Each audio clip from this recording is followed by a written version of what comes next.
এই দিদি দিদি, তোর ওই পিঙ্ক জামাটা আমাকে দে না, আজকে রিমির জন্মদিন, আজকে আমি ওটা পরে যাব। কি জামা? পিঙ্ক কালারেরটা?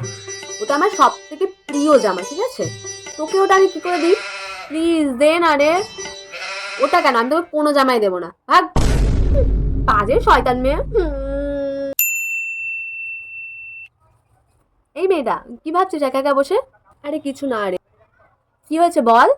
কালকে কলেজে ফ্রেশার্স পার্টি আছে তো, কি পরবো বুঝতে পারছি না। আচ্ছা দাঁড়া 1 মিনিট, আমি আসছি, হ্যাঁ। এই বোন, দেখ তো এই শাড়িটা পরা যাবে?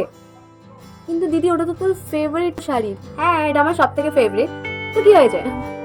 ওকে, তাহলে তুই এটাই পরছিস, হ্যাঁ, আমি এটা রেখে যাব। ঠিক আছে। এই তোরটা দেখি। কি দেখবি? তোরটা আমায় দে না রে। কেন দেবো আমি আমারটা? তোরটাতে বেশি আছে। মা, তুমি ওকে কেন বেশি দিয়েছো, আমাকে কম দিয়েছো? আমাকে তোমার তার থেকে বেশি ভালোবাসে, তার জন্য আমাকে একটু বেশি বেশিই দেয় সব সময়। মা, দিদি খেয়েছে চাউমিন? এইটুকুনি খেয়েছে? ওর জন্যই তো এনেছি। ও খেতে কত ভালোবাসে, তুমি ওকেই দাও, আমি আর খাবো না। হ্যাঁ রে বাবা, খেয়েছি খেয়েছি, তুই খা না। ওকে বেশি করে দাও মা, ওর জন্যই তো এনেছি। ও তাই, আমার জন্য এনেছিলিস? এত ভালোবাসিস আমাকে? আমার সোনা বোন।